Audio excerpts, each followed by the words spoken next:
So this is the kind of second installment of our series on the past, present, and future of European social democracy. And we're very, very fortunate to be joined today by Loren Balhorn. He's a contributing editor at Jacobin, co-founder of Jacobin Germany, and he's currently based at the Rosa Luxemburg Stiftung in Brussels. He's written numerous articles on contemporary German politics and the country's political and economic history. So we're just going to have little questions. So we can jump right in. So Loren, I think one thing that would be really interesting to hear you talk about a little bit is just the history of social democracy. Kind of how did it emerge? What are the kind of characterizing features of the social democratic tradition in Germany specifically? Mm-hmm. Yeah, I mean, I think Germany is anyone who gets involved in kind of left-wing politics in our age where there's hardly anything like a really organized left, you tend to start reading about history, about the glory days, and you inevitably read about Germany, both the positive and the negative sides of it. And that's because Germany, for a variety of reasons that we can't necessarily go into in a few minutes, but was really the birthplace or one of the birthplaces of the organized workers movement, and one of the birthplaces of, as a result, social democracy and what we would think of as the socialist movement today. And I think in some ways you can kind of think of it in kind of an almost elemental upsurge of working people in the 19th century.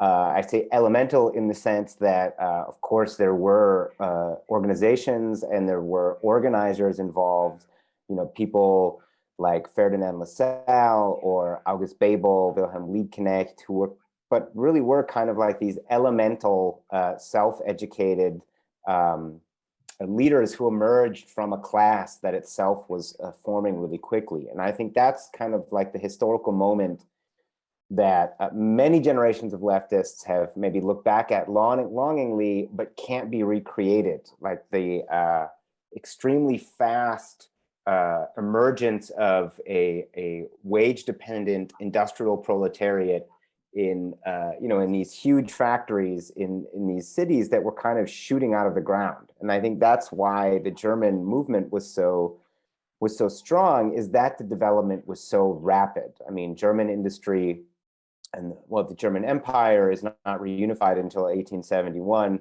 but the German workers' movement and German capitalism has obviously already been going for a few decades before that. But the development from a largely agrarian and peasant-based society to a highly industrialized and capitalist society occurs over a period of decades, which makes kind of the contradictions of capitalism that we work so hard to explain to people today, made them very, very palpable and very visible for large groups of people, combined with the spatial layout of life at the time. When you're going into a factory with 10,000 other people who all look like you, and by that I don't mean like they were all white men, but I mean like they're all poor like you, and they all work 16 hours a day like you. They drink 2 liters of schnapps a day just to get through it like you. And then you go back to the same, very rundown housing quarters in these newly emerging cities. The notion of a class interest, I think, is just tangible, or was tangible in a way that's very difficult for us to imagine today.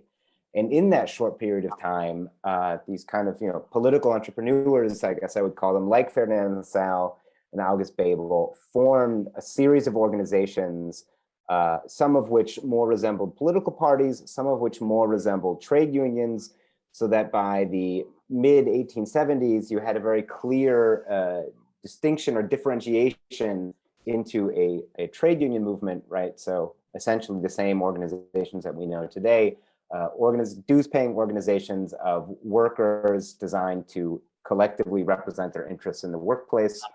And on the other side, a political party, social democracy, which bases itself on the trade unions and on the trade union movement, but has sort of further going goals, namely of a social democracy, which at the time meant what we would call socialism today. And that movement, by the eve of World War I, the Social Democratic Party in Germany was by far and above the largest political party in the country, getting something like 30% of electoral results and having hundreds of thousands of members.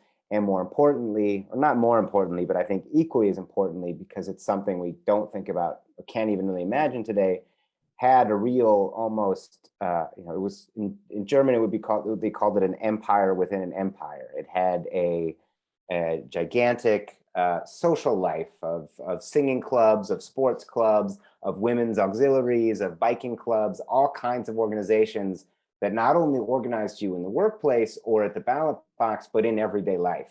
And obviously, social democracy today has very little in common with this kind of social democracy of its heyday, but it established something like a baseline in Germany, but obviously also in other European countries of kind of an organizational and a mental baseline that established a precedent for decades and kind of established the working class as one of the most important constituencies in German politics and in German society, and something that was not just the figment of some radical's imagination, but something that was kind of lived out every day by millions of people.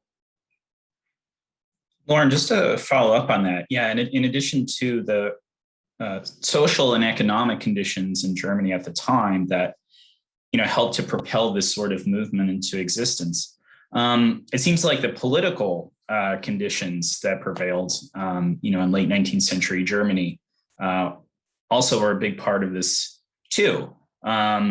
Social democracy occupied this kind of like semi-legal, semi-illegal kind of position in German society, and the different states in Germany had different kinds of political regimes, like from a more authoritarian Prussia to kind of a more open or liberal, say, Bavaria or other states in the South and West. So how did that the political situation in Germany during this period help to shape the emergence of social democracy and bring some of the things that you were talking about, particularly this kind of like world within a world that it constituted into existence? Yeah, I mean, I think if we maybe focus on Prussia, which was not by no means the only state in the German Empire, but was the largest and the most powerful, and very much kind of the leading political body in the German Empire.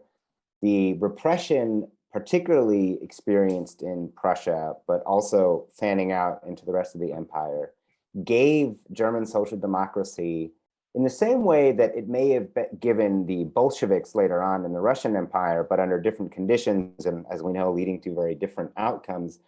One, I think, an incredible level of discipline. Like in 1878, the anti-socialist laws were passed by the German government at the time, under Chancellor Bismarck, the founder of the unified German state, with the intention of neutralizing social democracy as a political force by outlawing it, and at the same time preempting some of social democracy's basic demands by instituting some kinds of unemployment insurance, health insurance, some minimum standards for working class people that the government hoped, or Bismarck hoped, would take some of the sting out of the social democratic demands program.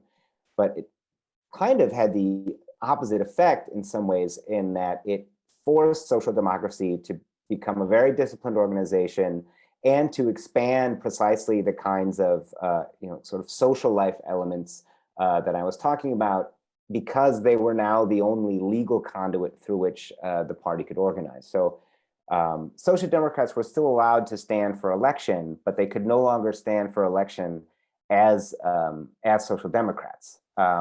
They could only stand in elections as independent candidates, and all of the political meetings were then sort of outsourced to these social organizations, which were oftentimes just party cells, renamed as birding clubs and things like that. I think birding clubs are actually a particularly popular way to camouflage political organizations. But on the flip side, perhaps it's sort of a negative effect, and something that retrospectively many leading social democrats and later communists would talk about is, so the anti-socialist laws last from 1878 until 1890.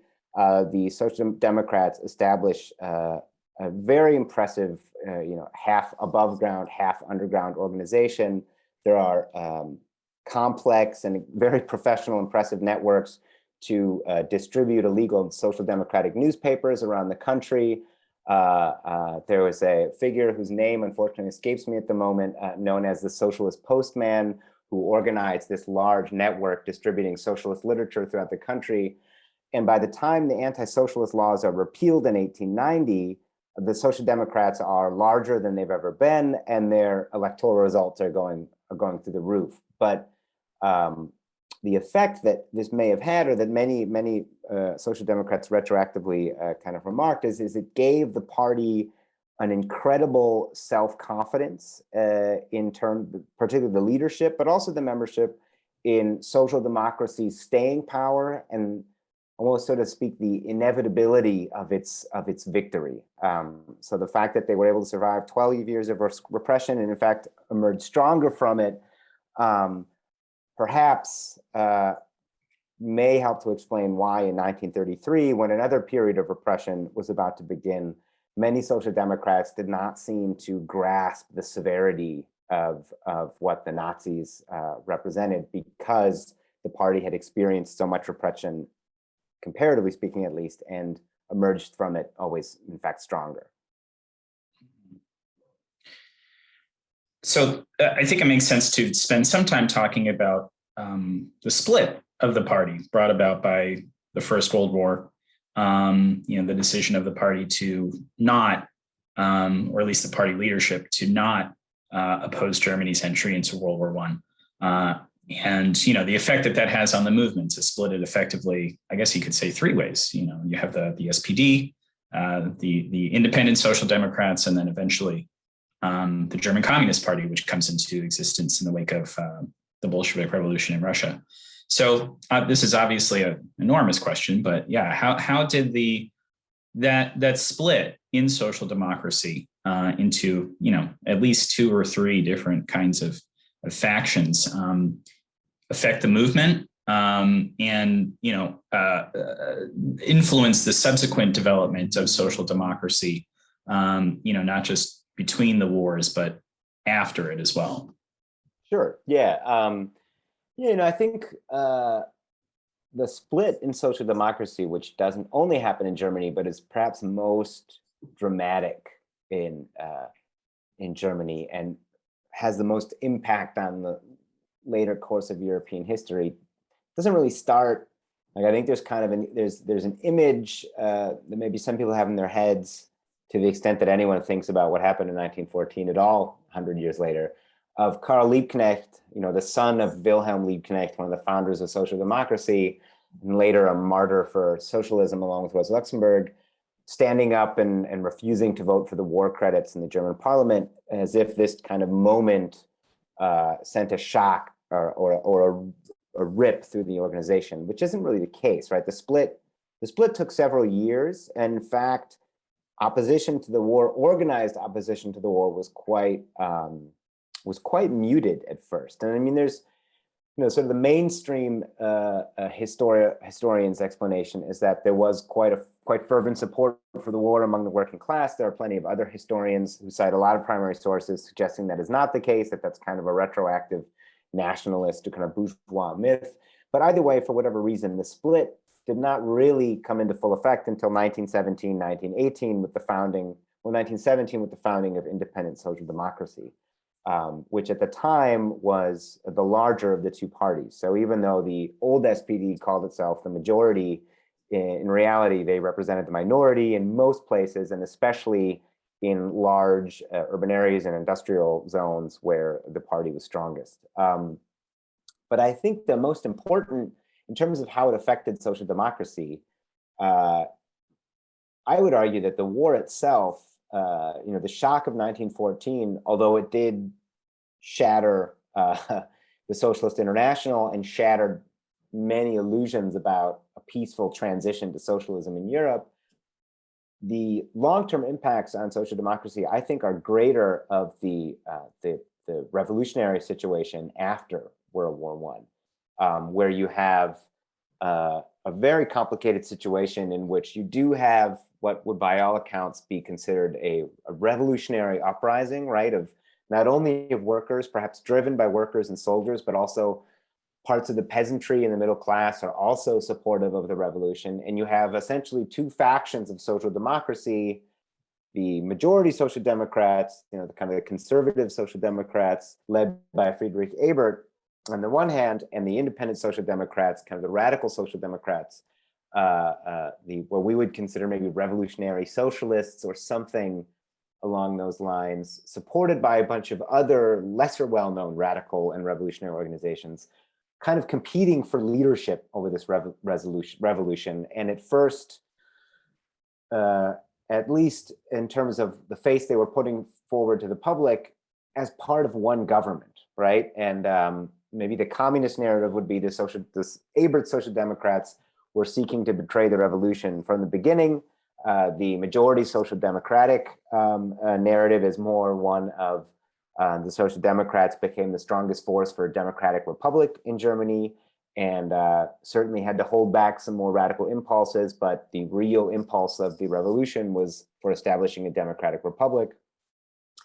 And ultimately what happens, whether, I think this is something that generations of Marxists and socialists and historians have argued about, was the revolution betrayed by social democracy? There are certainly elements of betrayal certainly in it. There's a book that I translated actually recently for Verso called The Murder of Rosa Luxemburg, which makes a pretty good case based on the available sources that there was something like a conspiracy to have Rosa Luxemburg assassinated. So there were certainly elements of betrayal. The question is that I think that we have to pose in terms of the stakes of this is, if there was really such an elemental upsurge for a socialist revolution in Germany, was the death of one or two leaders really enough to snuff it out and to ensure victory for the Social Democrats? And if so, perhaps the revolutionary upsurge was not quite as broad and deep as many revolutionaries would have liked to thought, because whichever side you fall on, politically, morally, whatever, by the early 1920s, the revolutionary wave has ebbed everywhere, right? Not only in Germany, but across Europe. It only ends up succeeding in Russia. And the Social Democrats become, for a while, a party of government in the Weimar Republic, the post-war German government, and enact a series of substantial welfare state reforms. Not anything as extensive as may have happened, for example, in Austria to the south of Germany. And Jacobin readers, I'm sure, will be familiar with plenty of articles about Red Vienna. But there were kind of smaller projects, similar projects on a smaller scale throughout Germany. And I think that experience, the failure of a revolution, the experience that large parts of the working class appear not to be willing to take to the barricades and fight for workers' power for months or years on end, but that significant inroads can be made through electoral politics. I think that really kind of sets in stone, or at least sets in clay, kind of the outlines and the contours of social democracy, both in the interwar period, but then also at least in the first decades of the post-war period. An abandonment of any pretensions to a revolutionary outcome, but not necessarily an abandonment of some kind of idea of socialism, but a much more pragmatic, almost kind of eclectic approach to the political means of getting there. I wonder, can you talk a little bit about, in this post-war period, about the relationship that the Social Democratic Party has to the Soviet Union broadly? Like, are they positioning themselves against them? Are they kind of, is there kind of a public campaign against the Soviet Union? How does that work? You're speaking in the interwar period or post 1945? Post 1945. Sorry, the post-war period. Yeah. Oh, yeah. Okay. I think you said post-war. Just got a little confused. Well, I think that's actually one of the not so much the SPD's relationship to the Soviet Union, but the anti-communism of the 1940s and particularly of the 1950s is, I think, a really important factor in understanding the political limitations of post-war social democracy. So in the very initial, like the very, very initial post-war period, like we're talking the months after the German capitulation to the Allies, there is a lot of activity in all of the zones of Allied occupation, moving towards some kind of unified workers' movement. So, I mean, one of the main, we kind of skipped through like the late Weimar period, but the late Weimar period was characterized by intense fighting, not only between fascists and leftists, but also among leftists and between social democrats and communists. And David Broder wrote an excellent article in an issue of Jacobin a few years ago, kind of laying that out and pointing out that it was really kind of all sides involved in this sort of inter-Nicene struggle. And in the immediate post-war period, there's a lot of evidence that there were widespread feelings among both members of both parties that this division in communism and social democracy had been a tragic historical mistake that had helped the Nazis take power and that had to be overcome. There's plenty of evidence of actual initiatives in lots of working class neighborhoods to build up these kind of unity committees and things like that. And there was also a large willingness on the part of the Soviets to go along with this. There were communists in all of the first kind of the cabinets that ruled over the German states under Allied occupation usually always had at least one nominal communist minister in them. In the United States, the Communist Party dissolved and renamed itself the Communist Political Association, all kind of in anticipation, of a brief period in Moscow that anticipated some kind of peaceful coexistence between the world powers. And when this situation very quickly deteriorated, as we know, and pretty quickly a kind of official anti-communism became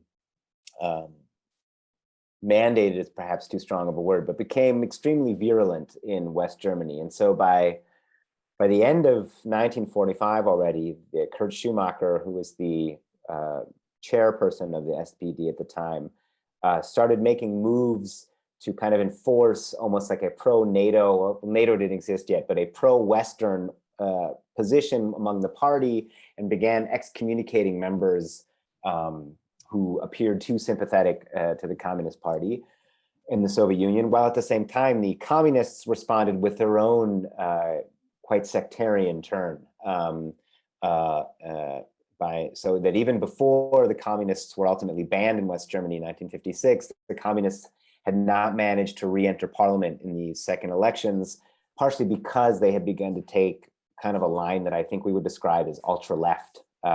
So attacking the trade unions, or demanding a kind of a loyalty from their members to the party first, and then to the trade unions, which pretty quickly obliterated their base among trade unionists and kind of relegated the party to kind of a radical fringe of society.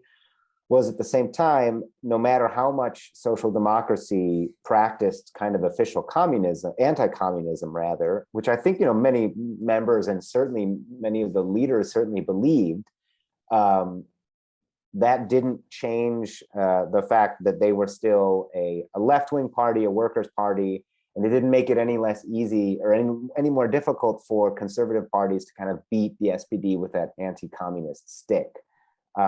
So in many ways, it kind of kept the party. I mean, who knows if any other alternative historical trajectory would have been possible, but I think it is noteworthy that the Social Democratic Party remained in the opposition from 1945 until 1966. At no point did they manage to actually take government while the welfare state was being constructed. And, I think one large part of that was the anti-communism that was very much, a leftover of German fascism. I mean, many of these tropes were just kind of simply taken over. Many, at least lower level Nazis, were reintegrated into the state. Kiesinger, who was the last Christian Democratic chancellor before Willy Brandt, was himself a member of the Nazi Party.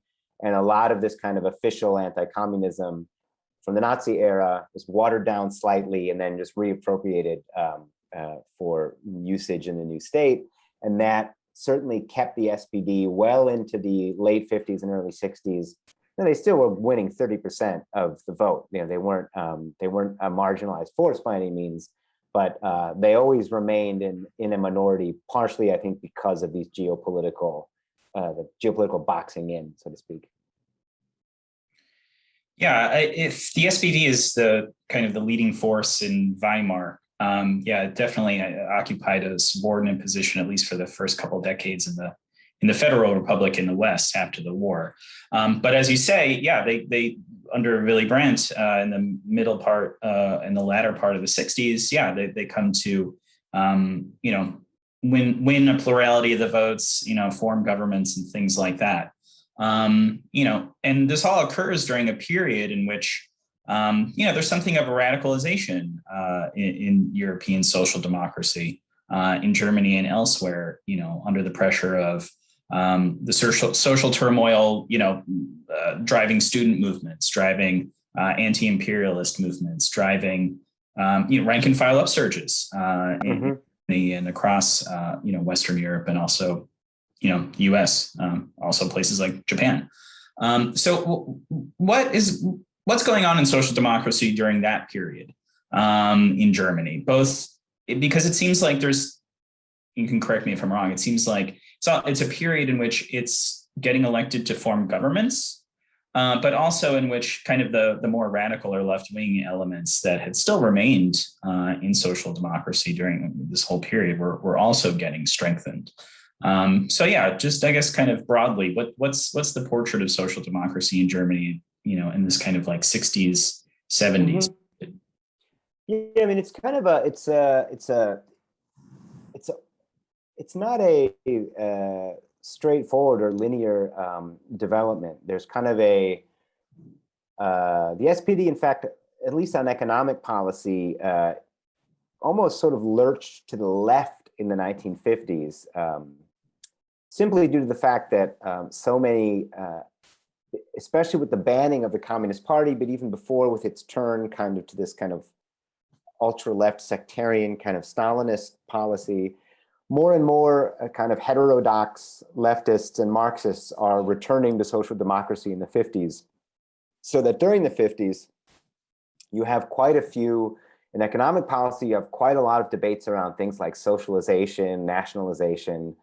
And it's only towards the end of the 1950s that this wing of the party is pretty, I guess you could just say, at least defeated programmatically and marginalized at the Bad Godesberg Congress in 1959, which for the first time, the SPD kind of abandons the mantle of being a workers' party and proclaims that it's a party for the whole people, and also kind of abandons democratic socialism as sort of its final goal, its programmatic goal. I think in symbolic terms, it's comparable with maybe the Labour Party abandoning Clause 4, I think under Blair in the 90s. So many of the real political shifts had already happened, but 1959 marks kind of the symbolic crowning of the end of classical social democracy. And with it, more and more moves towards the middle class. I mean, there's an increasing awareness by the leaders of social democracy that if they're ever going to run the government, they need to win over at least parts of the middle class. So in the 60s, you have a programmatic softening of social democracy. You have improving electoral returns, but then you also have, like you mentioned, Chris, kind of the other side of the dialectic or whatever, is you have a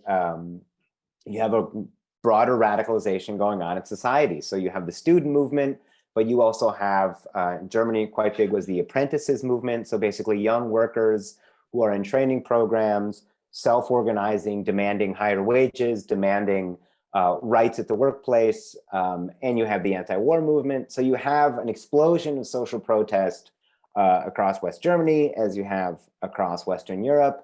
And although a lot of those people initially turned towards more radical ideas, so in Germany particularly, you have an explosion of Maoist groups, literally dozens of Maoist groups, many of whom then later went on to be leading cadre of the Green Party. But you have an explosion of all these radical groups, and inevitably, of course, a lot of this begins to flow into the SPD. So by the late 1960s, both the growth of the Young Socialists, which historically have, well, not always, but for most of its history, the youth section has been to the left of the main party, the actual mother party. You have an explosion of the Young Socialists, and you have a new generation of young worker members streaming into the party by the late 60s, who begin to, in fact, revive some of the socialization debates that had died out by the end of the 1950s. So you have a kind of a shift to more heterodox left socialist economic policy ideas, while at the same time, the party as a whole has been sort of softening its image in order to win over parts of the middle class. And it ends, not ends, but it kind of culminates in this kind of sweet spot between about the mid-1960s to the early 1970s, when the SPD is in government.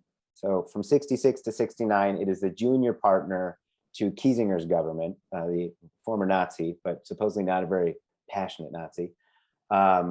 And then 69 to 72, when you have Willy Brandt running the government in a coalition with the Free Democrats, the FDP. And I say the sweet spot because it's, or I mean, you could call it the golden era, or any kind of cliche like that, because you had in 1966, you had not the first recession, but one of the first serious recessions in post-war history. We had obviously long periods of continuous growth.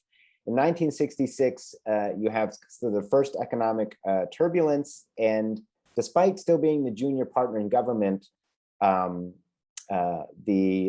SPD managed to push the government to pass a law, the exact title of which escapes me at the moment, but it was something like the Law for the Promotion and Stabilization of the Economy, which included, among other things, establishing a four-part commission of the government, the federal bank, the major employers associations, and the unions to coordinate Keynesian investment policy to stimulate the economy. And it worked incredibly well. And by the end of the 1960s, growth rates are back up to around 6%. The society has almost reached full employment, and Willy Brandt is elected as an incredibly popular social democratic chancellor. And all of this is kind of being buoyed by a rising radical youth movement. SPD membership tops 800,000 for the first time, at least since the war, I think probably the first time in history. And so you have still a fairly centrist SPD running the government, but with a large and lively left wing kind of informing policy debates, and the government agreeing on at the time was considered a fairly sensible and moderate Keynesian investment policy that, however, from our perspective, 15 years or 50 years later, seems downright radical. And that, I mean, it's actually a very short period of time.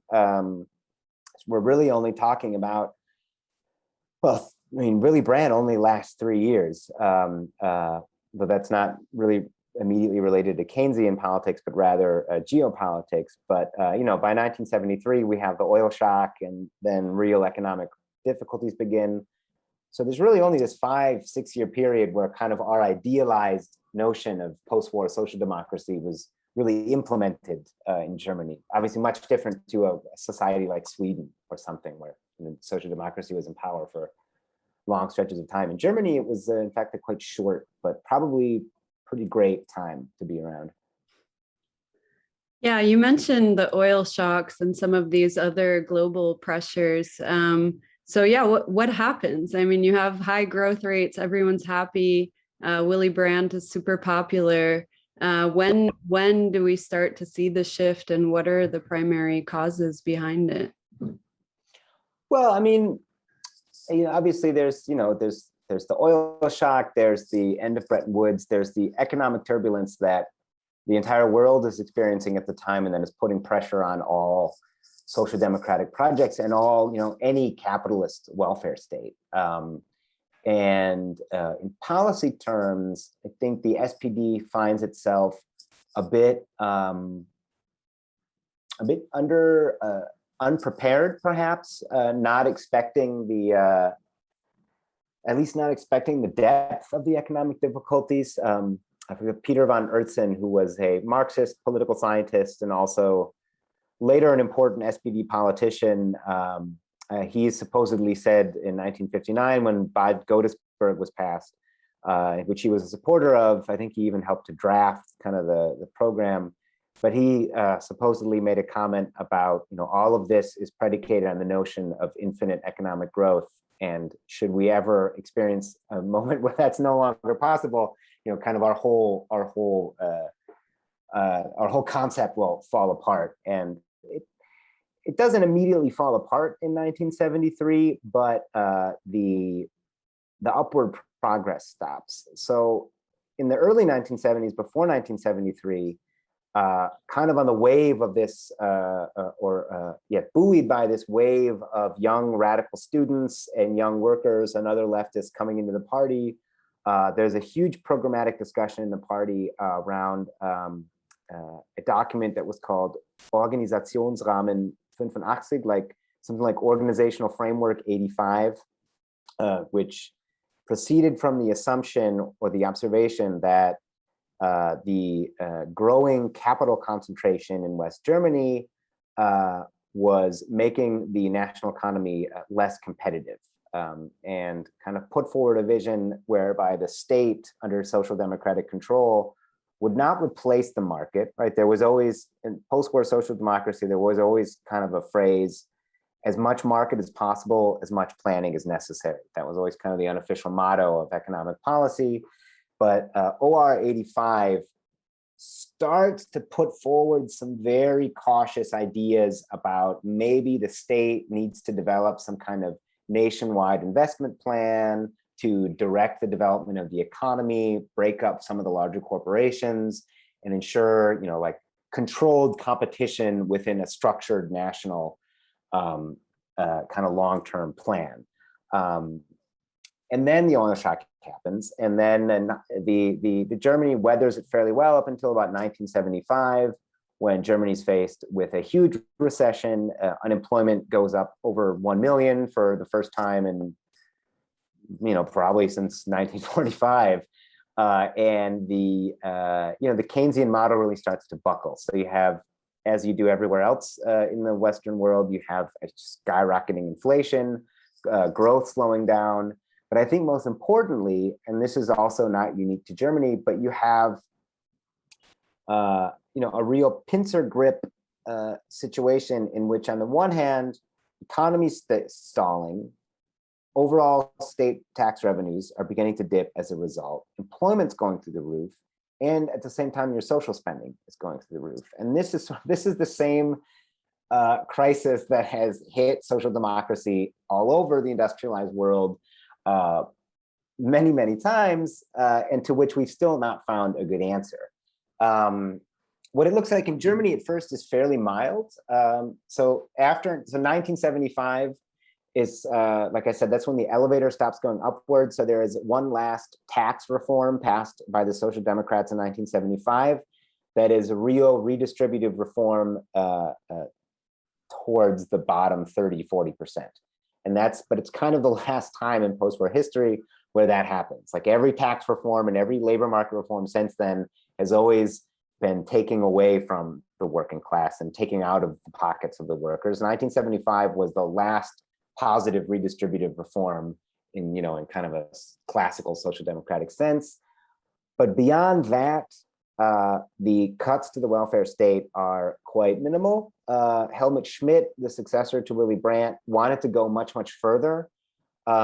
He wanted to engage in much deeper social spending cuts, which he saw as really the only way to cut away some of the largesse and get the economy moving again.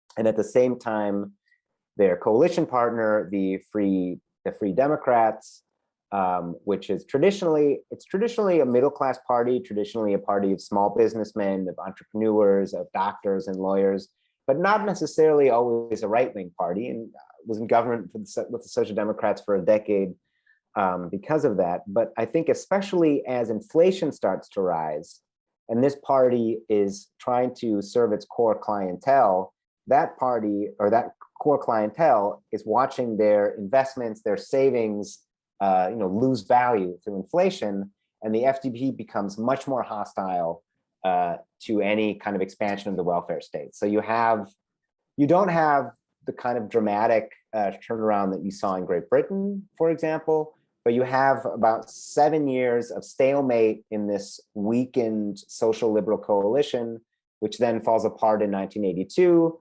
and the Social Democrats go back into the opposition for 16 years. I'm wondering, can you talk a little bit? I mean, we have all of these crises, and I'm wondering whether in that moment, whether there are debates about how we should address them, whether there is kind of a left response to the crisis of social democracy, or whether we just have a lot more generation of new ideas coming from kind of the financial sector and those kinds of areas. Were there kind of forms of response at the time coming from the left? Well, I think that's a good question that you can also pose for the next phase of social democratic crisis in the early 2000s. But I think in social democracy's case in Germany, the advantage of not being in, I don't know if the advantage is the right word, but by not being in power throughout the 1980s, it facilitated, in fact, a shift to the left within social democracy. So within, I want to say, almost months of Schmidt stepping down as chancellor in 1982 or being relieved of the chancellorship, his kind of faction of the party is outmaneuvered, and a much more neo-Keynesian or traditional Keynesian line is once again established as kind of party orthodoxy. And throughout the 1980s and most of the 1990s, social democracy isn't really grappling with answers to this crisis because they're in the opposition and it's not really their problem. And at the same time, Helmut Kohl, the long-serving conservative chancellor of Germany, he doesn't really have the guts, or I don't know what the right word is. He decides that it's strategically not wise to engage in any major assault on organized workers' interests. So the situation is very different to that of Britain under Margaret Thatcher or the United States under Reagan. The attacks on industrialized workers in the 80s, they happen, but they're quite minimal. They're pretty minor, they're pretty small. And the German trade union movement is still very combative and well organized. So in 1984, IG Metall, which is the metal workers union, sort of main manufacturing union, auto workers, all of those kinds of heavy industry, go on strike and win a 35-hour work week. So it's not like the miners in Britain. It's I think for many social democrats, the looming crisis was not apparent because they weren't the ones who had to balance the books at the end of the year.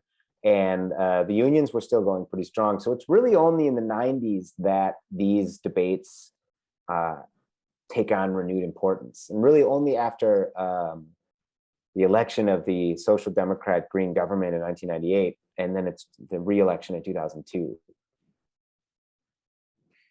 So yeah, what exactly is going on within social democracy kind of during that period in which it's out of power?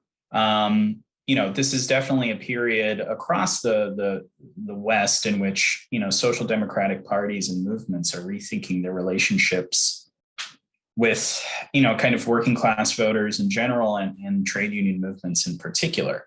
It seems like, yeah, as you said in the 80s, yeah, the labor is still strong in Germany, and the relationship between the trade unions and the SPD is still fairly tight. But yeah, as you're alluding to, once the Social Democrats come back into government in the late 90s and early 2000s,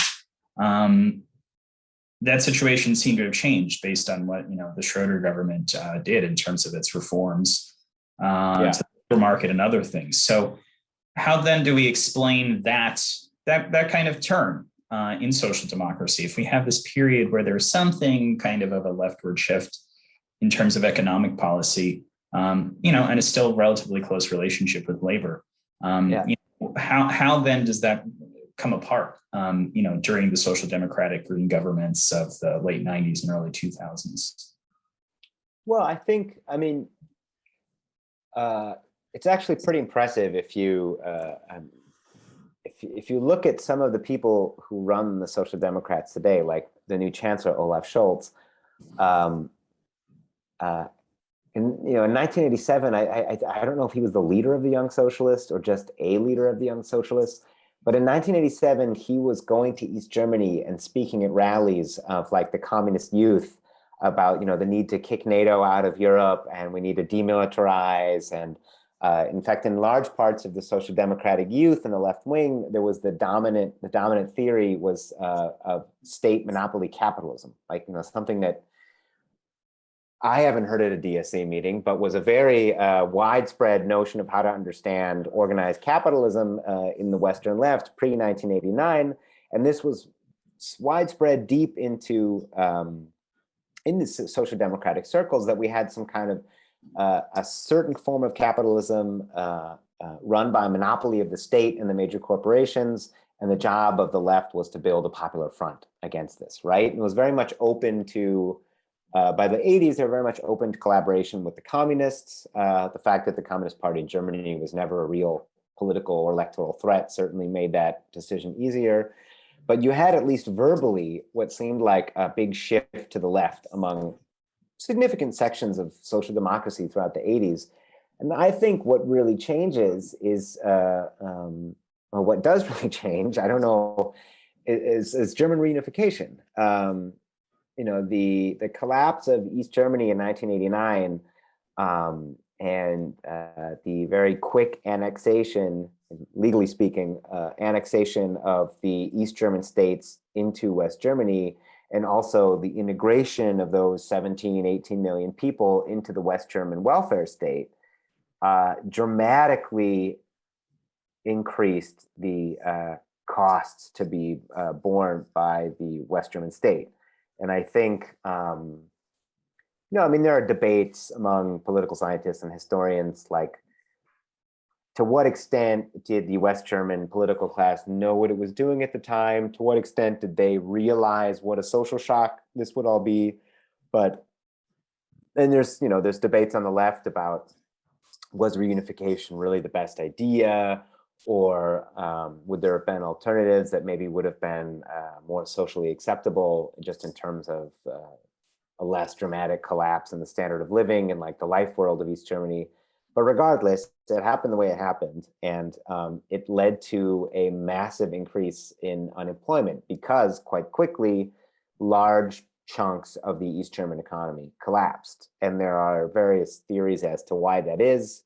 But regardless of why that really happened or who's responsible, by the late 90s, or even by the mid 90s, frankly, by the mid 90s in Germany, you had unemployment rates of 10, 11, 12%, and much, much higher in the East, and very high amounts of people thus taking money from the state, as well as much higher spending needed to be directed towards the East in terms of rebuilding infrastructure. There was a massive investment program that still continues to this day, although it's beginning to run out. Most of the infrastructural investments have already been completed, but a massive investment in the East, combined with a massive expansion of the army of the unemployed, put the German economy and the German welfare state in an extremely difficult situation, to which, I don't think there really was a great answer. Not to justify the reforms under Gerhard Schröder. So what Gerhard Schröder ultimately ends up doing, first off, I think it's worth mentioning that even as late as 1998, where unemployment is already 12%, and all of these serious structural problems with the German economy are evident for all to see, Gerhard Schröder is still campaigning on a quite left-wing platform. And in 2002, even though he's less popular than he was before, and the bombing of Yugoslavia had done several things that really kind of tarnished his progressive credentials, he was still reelected in 2002, among other things, on the promise to not attack the welfare state. Although anyone who looked at the unemployment figures, who looked at the low economic growth rates, could tell you something is going to have to be done. And actually, Schröder was on TV yesterday because yesterday was the inauguration of the new chancellor, Olaf Scholz, and he was interviewed by the main national news network, and they asked him, the party never talks about your reforms of the early 2000s anymore. Does that mean that the Schröder era of the labor market reform era of the social democracy has ended? And he kind of chuckled and said something like, well, it wasn't very popular, but in retrospect, everybody knows that it had to be done. And even if no one uses the terminology anymore, it's just become, the accepted norm for politicians of all parties. And I think he really, as much as I might despise the guy, I think he really hit on an uncomfortable truth for the left, is that there was a real economic impasse for the German state at that point. What do you do about 12% unemployment? What do you do about tax revenues that simply cannot pay for the welfare state that you've built? And his solution was particularly brutal. He cut unemployment money from 32 months to 12 months. He instituted a very draconian kind of workfare program that is widely considered to be very degrading and very punitive towards long-term unemployed and poor people, which is why it's been formally abolished in the new coalition. They just changed its name, but those kinds of reforms are kind of universally regarded as very ugly measures, very brutal measures. But they did solve a structural problem in the German economy that the conservatives had been afraid to touch for 20 years. And that's, I think, that's kind of the. I don't want to justify this kind of politics. Obviously, I'm a member of a party that exists as a response to this attack on the welfare state. But I do think there is a problem we have to deal with, which is this fundamental untenability of the welfare state in periods of low growth. And we, I think, don't have a strategic answer to that. And it's something that has really ground up social democracy across Europe in the last 20, 30 years. You mentioned that one of the consequences of reunification is just this influx of labor that's not organized and that can be organized potentially. But I'm interested in what's the response of the labor movement to all these new workers, potential workers, all these new people. Is there kind of a response of the trade unions compared to the rank and file? What are the politics of that? Actually, interestingly enough, something that's largely overlooked today, and also in Germany, not only abroad, is the fact that the East German working class was actually quite well organized. They were organized in their kind of official state trade union, but which maybe wasn't a trade union in the way that we think of it as functioning in a capitalist society. But in the first few years of the 1990s, there were high rates of organization among sort of the industrial proletariat in the East, and there were pretty big fights to maintain a lot of this industrial infrastructure. But they were defeated. Many times what would happen is West German capital would buy up their East German competitors and then just close the factory.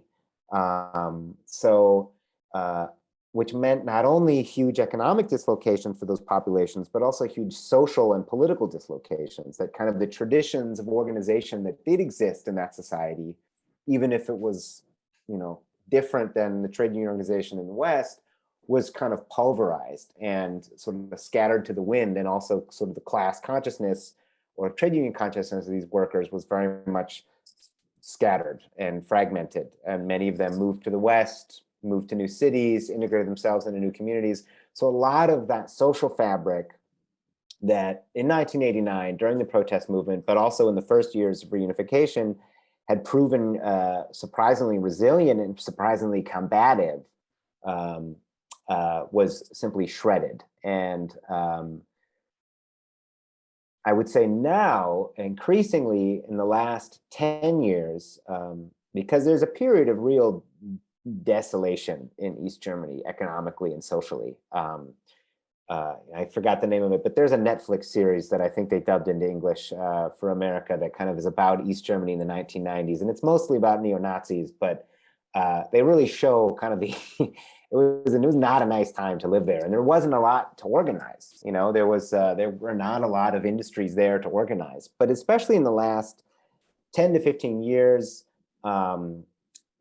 sort of the long-term investment strategy has paid off for some regions of East Germany. And you do have cities like Leipzig, for example. There are some regional hubs where industry is making a strong comeback, usually thanks to the proximity to Hungary and Poland and Czech Republic. You can kind of import parts and kind of a complicated multinational value chain.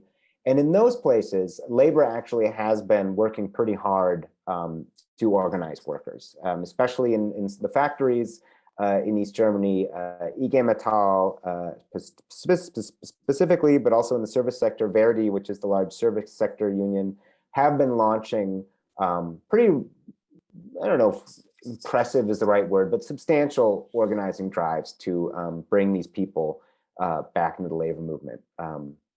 I think in East Germany, the bigger problem is the much larger swaths of the population who still remain quite cut off from kind of mainstream political and social life. And that's kind of where the main reservoir first for kind of far-right populism emerged, and now the kind of more conspiratorial and kind of bizarre anti-vaccine kind of thinking that we've seen in the last year or so.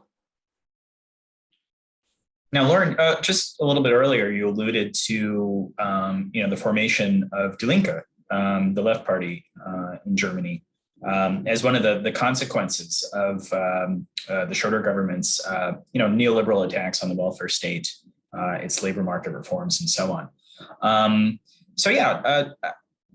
For our viewers or listeners that may not be too familiar with the process by which the party was established. Could you just kind of go into that a little bit? And also, in retrospect, viewing now the last 20 or so years of German politics from our current vantage point, in your opinion, do you think that the forces that wound up forming Die Linke back in 2007 should have split from the SPD? Or should those forces have stayed in the party to try to fight the neoliberal turn and win it over to a kind of a more traditional social democratic position? Well, Chris, that's the question I've been asking myself every day for the last few months, and frankly, for the last few years, but for the last few months, twice as hard. I think that's, I'd say that's still an open question, but maybe so for a little history for people who aren't familiar, Die Linke is, it could really only exist in Germany in that it is a fusion between, well, maybe someday we'll have a party like this in reunified Korea, but I don't know of any other country with this specific of a history where you had a post-communist party known as the PDS, the Party of Democratic Socialism, existing as kind of a rump, maybe rump isn't even a fair word, but a kind of a fringe party on the edge of mainstream politics that still represented a substantial base of largely I mean, its core base was sort of former functionaries of the East German state and their families and friends and children, and then a more diffuse, ideologically incoherent protest vote. And the PDS had managed in the 90s to turn itself into the articulation of East German frustration without having a particularly clear political profile, and oftentimes joining in government with the SPD on a state level where it could. And this party in the early 2000s was arguably approaching extinction in that it was struggling to reach 5% nationally, which is the threshold to stay in parliament in Germany, the threshold that Die Linke also missed 2 months ago. And it was a very old party. You know, its average member was something like 65. As you know, as East Germany receded further into the past, the average age of the membership began to rise. And it was really the neoliberal reforms, the labor market reforms of the SPD that gave the PDS a new lease on life, in that the PDS managed to kind of throw itself into the protests against these reforms. Also was the only, really, because there was no organized kind of far-right party at the time, or at least no significant one, it was kind of the only visible opposition to these reforms, because the rest of the parliamentary opposition supported the reforms because they were to the right of the SPD. And they were then joined by a split from the SPD. And I think that's really, the split from the SPD, I think, is the really interesting part of this constellation, because the SPD, like I said already, had attracted a very large or broad breadth of people in its ranks, and it had a very significant left wing for many decades. Many of these people were active in the trade unions, oftentimes engaged in some kind of like Marxist educational work, and so you had a layer of maybe 5,000 to 10,000 left socialist trade unionists in the SPD who left the party in protest. Many of them were trade union shop stewards, trade union functionaries, and they ended up linking up with this ex-communist party to form Die Linke, which is German for the left. Where was I going with that? Right, and so the question is, so this is where this party emerges, and I think at the time, you know, I've recently been talking to some of the people who were part of the founding of the party, just to kind of get their perspective and basically ask the same question you just asked me: was this a mistake, you know, or should you have stayed in the SPD?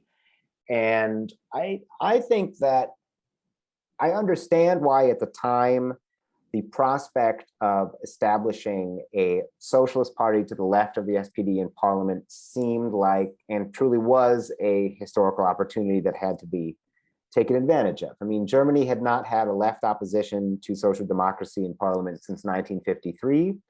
And from the perspective of someone in 2003, 2004, the SPD appeared to be catching up with its comrades in the rest of Europe and turning inevitably toward neoliberalism. And I think the political necessity of a left-wing opposition to that project, or to that turn, was at the time was almost undeniable, or clearly an undeniable and overriding priority that I do think had the positive effect 15 years later of softening some of the blows that came from the SPD, and later, more importantly, came from Angela Merkel's governments.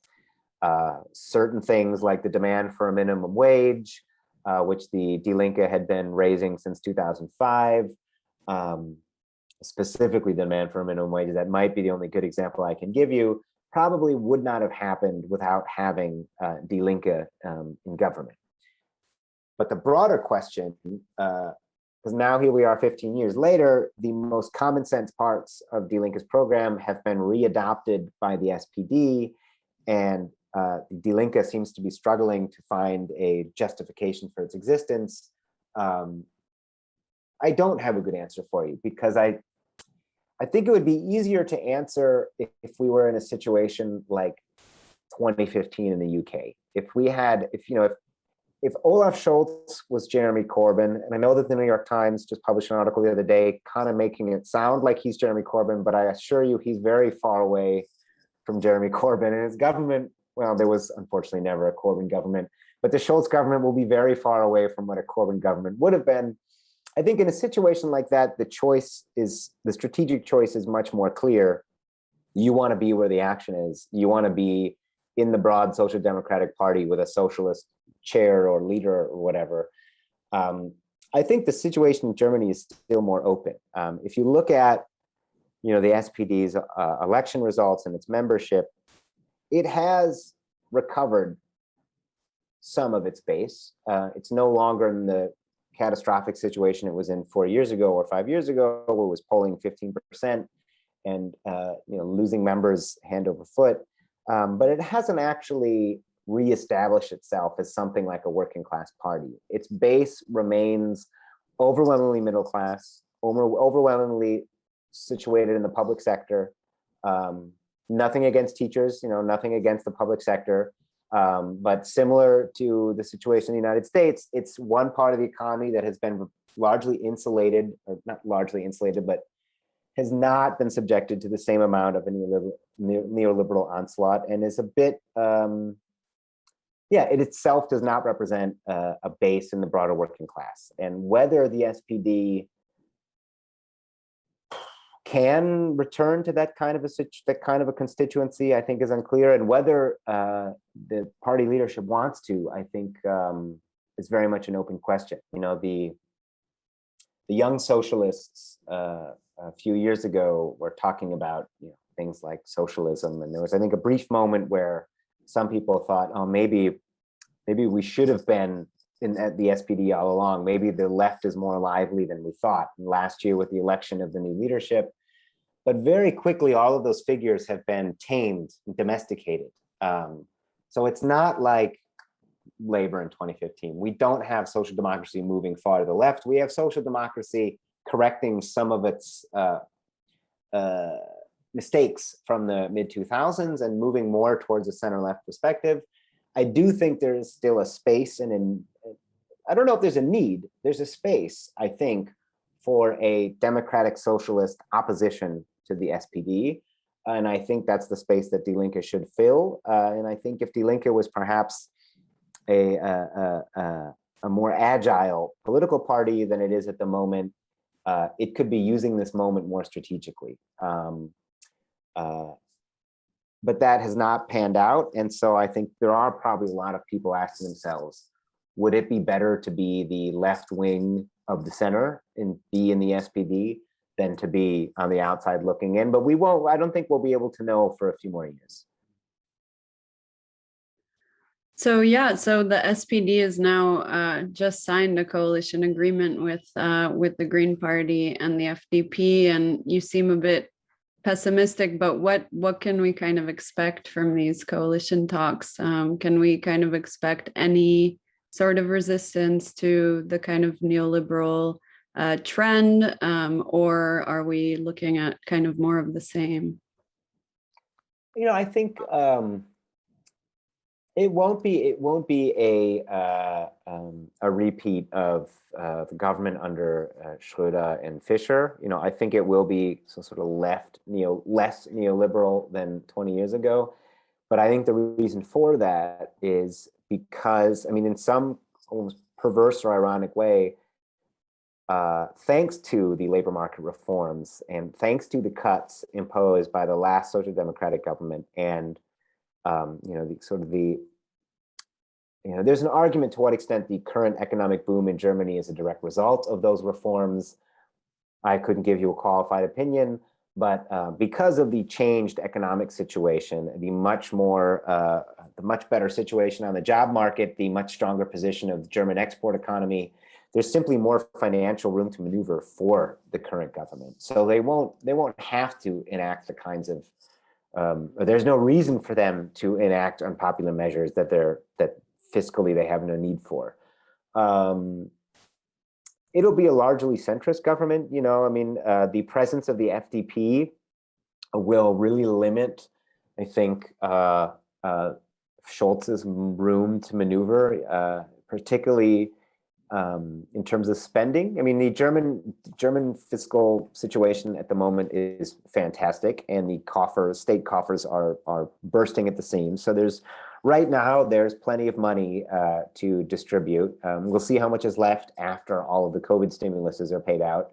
But at the moment, there's no cash flow issues.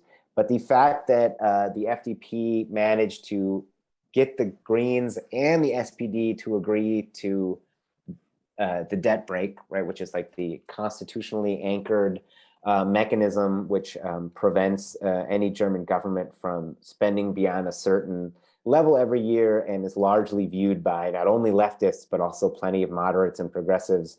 It's kind of a ball and chain on German social policy, and something that the Greens and the Social Democrats have been talking about, not abolishing, but at least temporarily sort of deactivating for a few years. That is now off the table. It also looks like it's not set in stone, but it also looks like they've agreed to no new tax hikes. So the fiscal situation, even though it's pretty good, the room for the government to really radically revamp the social system, the welfare system, or make really massive investments in things like green energy, et cetera, they are going to be limited. But if you look at the agreement that they came up with, this kind of 180-page contract for the future, or what are what's his name, Newt Gingrich's contract with Germany. There's a couple nice things in it. I mean, the minimum wage will be raised to 12 euro an hour, which is not high enough, but it's, for someone making 8 euro an hour, 9 euro an hour, that's a real substantial difference in how much money they take home at the end of the week. In terms of expansion of renewable energies, fairly ambitious promise of getting to 80% renewable consumption by 2030, which is in fact quite a bit further, or quite a bit higher than most people expected.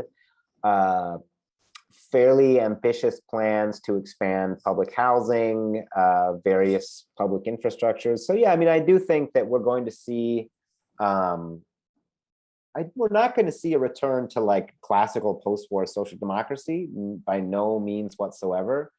But social democracy in Germany, I think, has learned that they can only go so far in terms of accommodating a neoliberal economics before they really start to cut at their own substance and really begin to eat away at their fundamental base to an extent that their own survival is threatened. And I think a useful way to think about this is the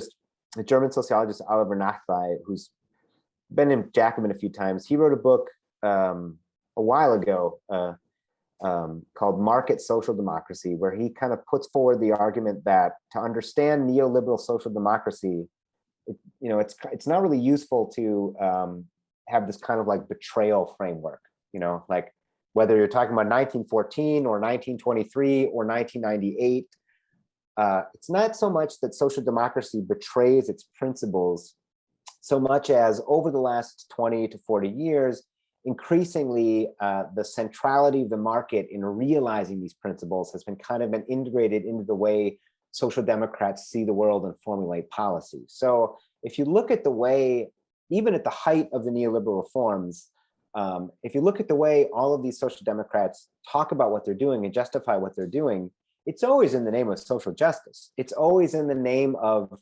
reaching the same goals, but through other means, kind of the way that people like Joe Lieberman would talk in the 90s. And I think now, because of the strength of the German economy, and obviously that has horrific implications for the rest of Europe, something we have not talked about today, but I think always should be kept in the back of your mind when talking about German social democracy. But Germany's very strong position in the European market and in the global economy today gives social democracy and its coalition partners a bit of room to walk back some of the worst effects of the reforms of the early 2000s and make perhaps some soft, some small tweaks here and there and slight expansions to the welfare state. Like I mentioned, abolishing Hartz IV. Now it's called Bürgergeld, which means like citizens' money, and it's going to be a little bit more than Hartz IV used to be. It's not really a big difference, but it's at least some kind of late acknowledgement that that particular reform went too far.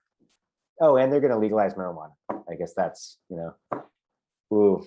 But yeah, I think it'll be something like some kind of like soft neoliberal government. And then finally, Loren, in your view, what do you think are the hopes or the prospects for something of, say, a regroupment or renewal of the German left? And by the German left, you include both the SPD and Die Linke, into something like a fresh or kind of renewed, united front, I guess, in certain respects, against both the neoliberalism that we've seen in Germany over the past couple of decades, and then also in terms of rolling back the really concerning gains that the far right has made in Germany, not just in the East, but also throughout the country. Yeah. At this point.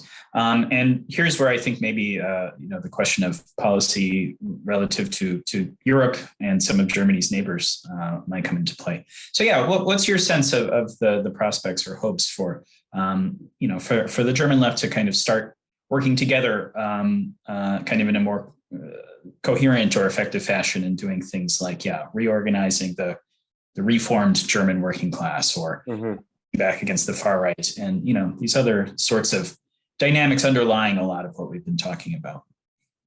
Well, I think the glaringly obvious point for anyone trying to do politics on the left in Germany, but particularly for my party, Die Linke, when we're talking about what is our social base, is the 25% of the active working population that is trapped in the low wage sector, right? So, Germany basically didn't, there were poor people in Germany, in West Germany, of course. There was poverty in West Germany, and there was racism and all kinds of structural oppressions and marginalization.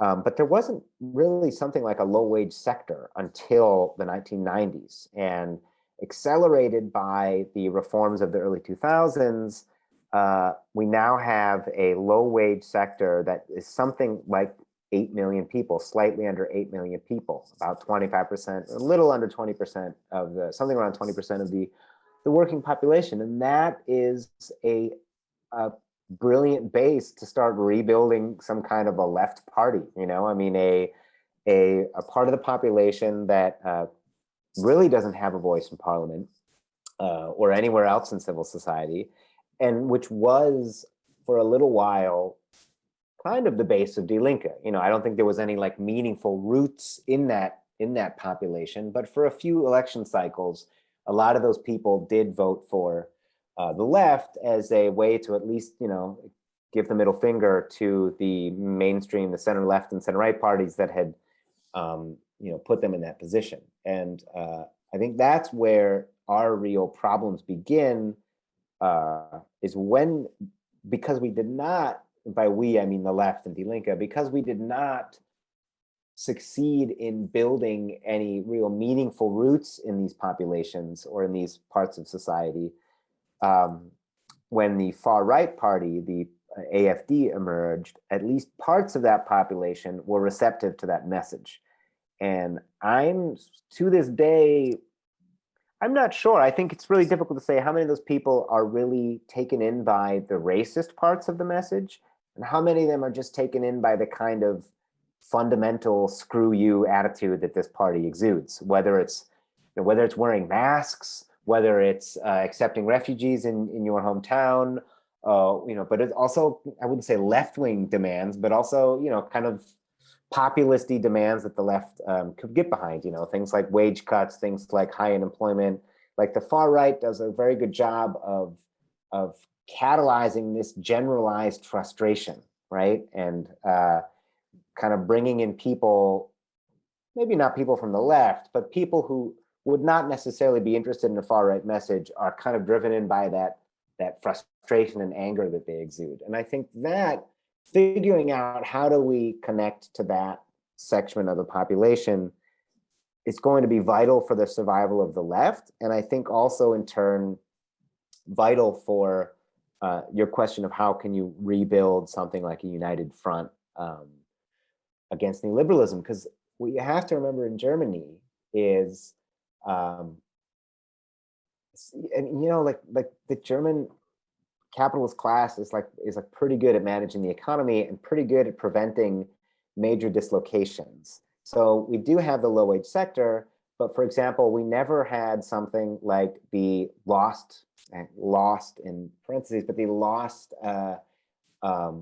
generation of millennials that fueled so much of the Bernie and the Corbyn moments. Like there was a brief and deep contraction in 2008 and 2009, but the German economy got back on its legs very, very quickly. And there was not this reservoir of millions of young people who were feeling kind of left behind and screwed over, that could serve as some kind of like primer for a new left. So we don't have a situation like that. And we also still have a core industrial working class, largely in the West, that still had pretty great contracts, thanks to their unions, but those unions, and I'm very pro-union. I don't want to sound like some kind of anarchist or something here, but those unions are very deeply implicated in kind of a national corporatist program in which they work together with the state and with capital to protect their own work sites and production sites, if necessary, against other workers in other parts of the world. So it's a difficult, on the one hand, it's an ideal situation because you have very powerful trade unions that, if they want, especially in the heavy industry, if they go on strike, the economy grinds to a halt and the bosses give in pretty quick. And they demonstrate that again and again.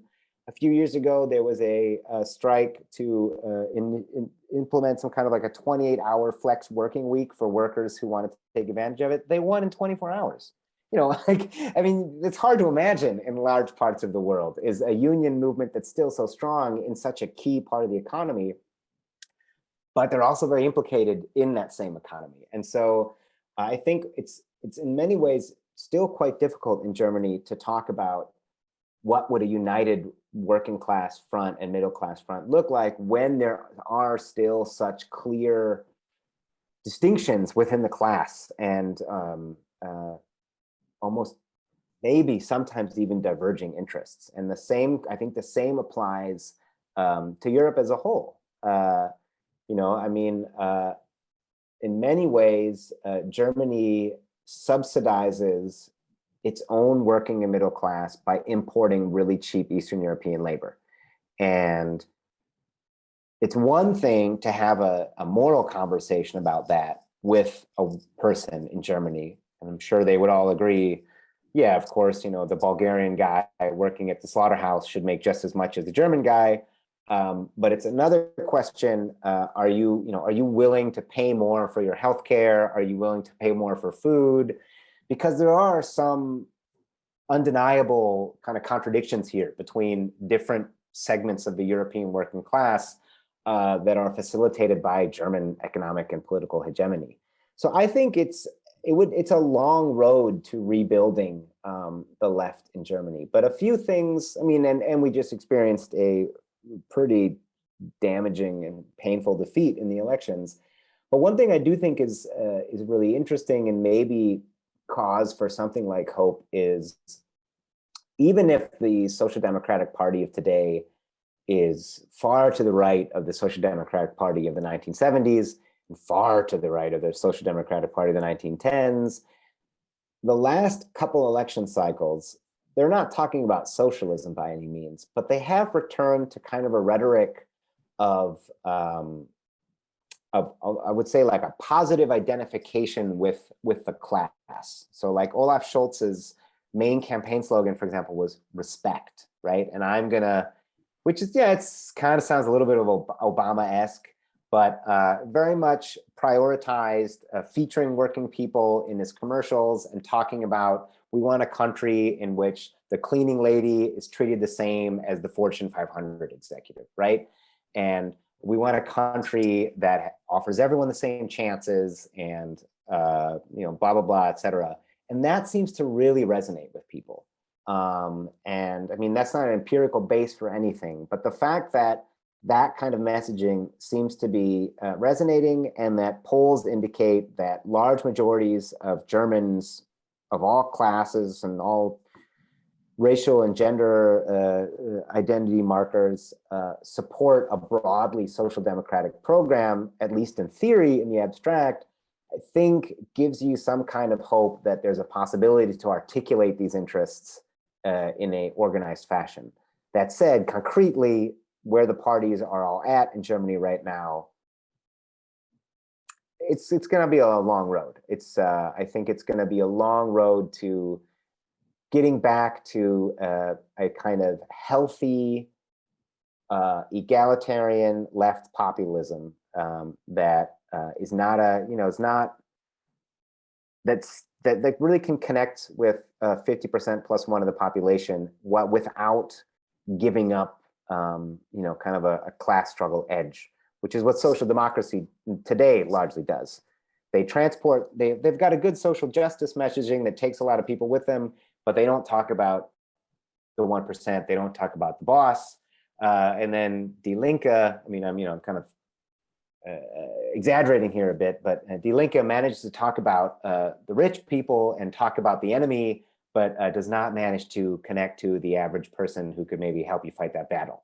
And I think somehow getting those two back together is necessary, but is a 10, 15-year project. Great. Well, that's a semi hopeful note to end on. There is hope. But yeah, so thank you so much, Loren. That was fantastic. And yeah, and thank you to the listeners, and thank you to Chris also for co-hosting.